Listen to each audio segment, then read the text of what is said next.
Take you live to Anthony Albanese. He is in Adelaide. He will be outlining the terms of inquiry for this COVID inquiry. The referendum on October 14. And this morning, after I appeared on 5AA, I took a walk through Rundle Street Mall and walked here, talking with people again about the issue of the constitutional change that we are putting forward for the Australian people, and why we will be an even better country on October 15 if Australians take the opportunity to vote yes to recognise First Nations people in our Constitution, but also to give them an advisory committee so that we can get better outcomes, better efficiencies, avoid the waste that's occurred for too long with money not going to the right places to make a real difference on education and health and housing and life expectancy in the other areas where there remains a significant gap between Indigenous and non-Indigenous Australians. I want to say as well that I announce today that on Monday I'll be bringing the entire federal cabinet to Adelaide for a meeting on Monday afternoon. I'll be visiting Whyalla on Monday morning with the Premier of South Australia, Peter Malinauskas, and I want to bring the whole cabinet here, as I have been doing around the country.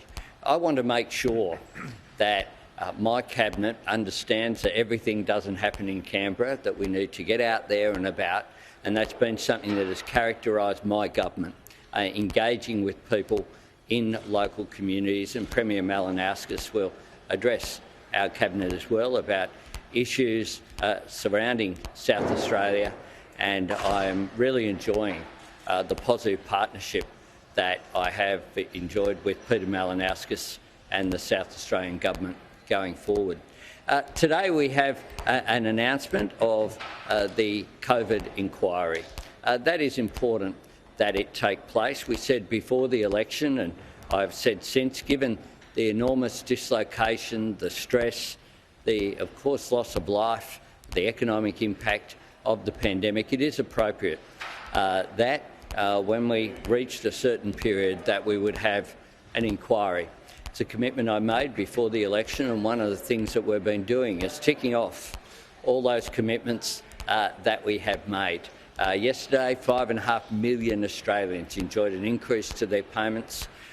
We, for the first time, an additional 65,000 single mums got access to the single parenting payment. Making these changes are making a difference. We are making sure that we deal with cost of living pressures. But of course, Australians will recall, will never forget what the country went through in 2020 and 2021 in particular. It was a time where Australians joined together. They made sacrifices to help each other. They sacrificed some of the normal activity that would go on. And it was a very disruptive period in our lives, but we got through it. And we got through it in a way that was positive in most respects, but we need to examine what went right, what could be done better with a focus on the future. Because the health experts and the science tells us that this pandemic may well be, indeed, is not likely to be the last one that occurs. So that's why better preparedness is very important. So the inquiry that we're announcing today will look at as well the more than 20 inquiries that have already happened by people like Dr Peter Shergold and the other inquiries that have occurred across states and territories and the Commonwealth up to now. Bring them all together in a consolidated way, but also look at new information which will occur. One of the things that I want to do from the lessons as well is to ensure that we're positive, that the process of learning from the pandemic is constructive rather than destructive. One of the things that didn't help during the pandemic was the sort of activity like when the federal government supported Clive Palmer's legal case rather than supported Mark McGowan and the actions that the WA government were taking. But we need to make sure that this is forward-focused and consider all of the Commonwealth responses to the pandemic. The terms of reference for the inquiry include key health measures, including COVID-19 vaccinations and treatments, key medical supplies such as personal protective equipment and public health messaging, broader health supports for those impacted by COVID-19 and lockdowns, including mental health and suicide prevention supports, and access to screening and other preventative health measures, financial support for individuals, the support for industry and business, assistance for Australians abroad, including assisted return to Australia, and governance and national governance mechanisms, including the National Cabinet and the way that it functioned, and the Australian Health Protection Principal Committee.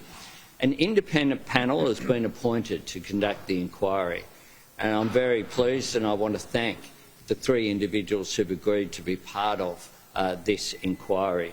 They have vast experience in public health, in government and economic expertise, and Minister Butler will go through some of the credentials which are there. The panel members are Ms Robin Cruck, AO, an outstanding public servant, a former head of departments including health in New South Wales, federal departments, someone who has great expertise at both the Commonwealth and the state level of the way that the public sector and the public service operates. Professor Catherine Bennett, an epidemiologist, an expert who will bring in that health expertise, and Dr Angela Jackson, someone who has an expertise in economics, someone well credentialled to be able to provide input to that. The panel will consult widely and will invite submissions from members of the public. They'll be supported by a task force within my department, the Department of Prime Minister and Cabinet, so that you have a whole of government response to provide research and administration assistance. And we're asking that the inquiry report back within a year.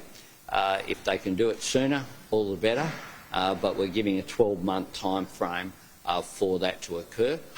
We want to make sure that its recommendations are fully understood and that we prepare. We know a lot of what we need to do as a result of the pandemic. One of the things that I've stressed is we need greater economic resilience. We need a future made here in Australia. We're vulnerable for shocks like a pandemic, and there could be other shocks as well where some of these recommendations could be relevant, be they the issue of cybersecurity or the issue of international conflict as well. We need a future made in Australia. We need to be more resilient. We need to be more prepared for this in the future. And that's precisely what this inquiry will be aimed at.